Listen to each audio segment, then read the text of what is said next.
the whole thing is experimental. There's just no, whenever I've started with a preconceived idea, it's always been a failure, without fail, every single time. It's just a killer to start with the end product in mind. If you start with the process in mind, and you think of processes that have never been done before, most likely, nature does its own thing, and it looks good, without fail. I guess the thread is the inherent dynamics of elementary forms, and then how they fit together and what happens when you put things together. When you look at something, what does the eye do? And the eye typically follows a path. And when you're building something for people to look at, you want that path to take you on a sort of journey which is going to be interesting and dynamic.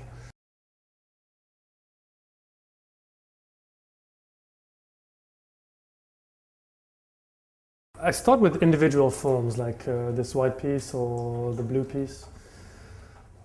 And I try to think about what dynamics they have on their own. They're created independently. What happens is you start thinking about the plane and lines and you start thinking about these things, and then you think, okay, well, this is one way I could do things, but you don't know what's going to happen. You just do it. You bend it, you turn it, you twist it. You start with something, and then, but you have no, basically you have no idea where you're going. I'm sorry, is busy? Mm-hmm. Yeah? Oh, I like the word. Well, you can come in. It's basically a constructivist approach to painting. Most of the time I have my elementary pieces already made. I do like a collage. It's exactly like a collage in the real sense, in the physical sense, in the traditional sense.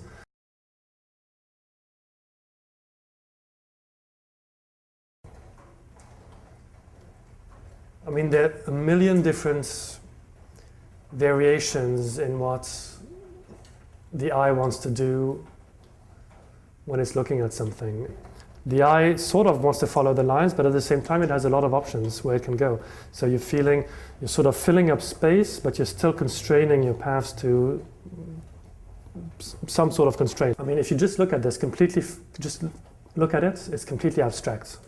You can't recognize any shape that looks like anything in the real world. But yet, what you do find is the very inherent nature of things. When the viewer looks at that, I think that typically they'll have their own projection onto some sort of metaphor in their own existence. But the differentiation between the sort of very inherent descriptions of each element, they mean something individually, and people don't really think about this when they look at it. They just get an impression. Very little is said. You only rely on the feel of the shapes, but they're completely abstract. They're only shapes.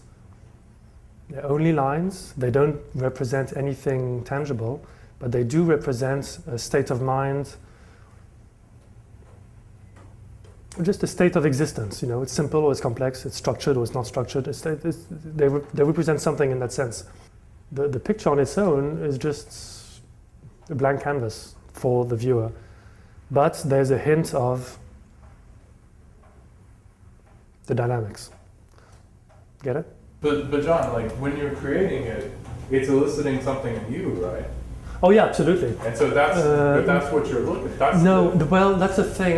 My view of art is that in fact it is eliciting something of you, but if you stop there, if you do that, I think it's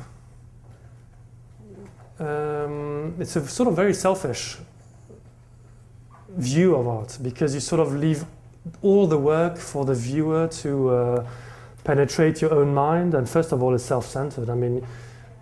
Frankly, who cares about what I think or what anyone thinks? It's not about me or in any sense. I think you have to process your guts, but you have to process them and work at it and sort of transcend it into something else, which is almost has nothing to do with you anymore. I believe very strongly in not confining, what the viewer is looking at. I really believe that they can have their own interpretations and view of what you're doing. But at the same time, I feel badly about, in a sense, it's not being lazy, but being too non-committal. So, I place myself a little bit in between telling people what they're looking at and telling them nothing. The viewer still has the freedom to see what he wants to see. When you put these things together, I've done a million experiments, and what you find is that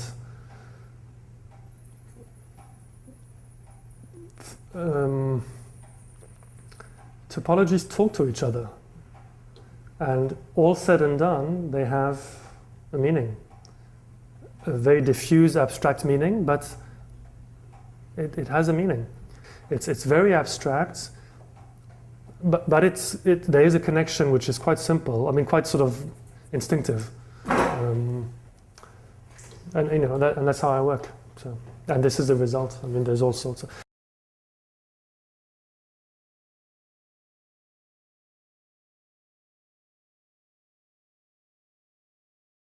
A lot of people think that you, because it's on a computer, it's not, it's not the same as having a paintbrush and going crazy for 12 hours or what. It's different, but it doesn't matter. It's not so different actually. The tools are different, but in fact you do. Metaphysically, it's a very powerful experience. So, it goes on. I think a lot of people are, it changes their perception of this work when they find out that it was printed, like from a computer. Yes. What do you make of that? The reaction is usually something of a disappointment when they realize it's been printed on canvas. The process is digital, and the logical conclusion of the process is to use digital tools for the output, and that would be a printer. But for me, there's also just a matter of what can I do, and I can't.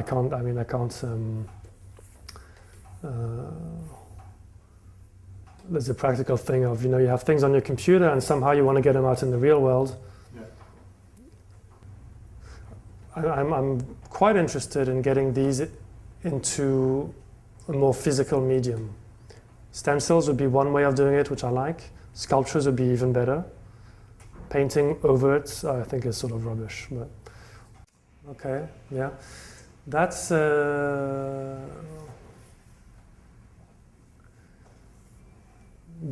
think the very fundamental reason is that I find I heard an artist once.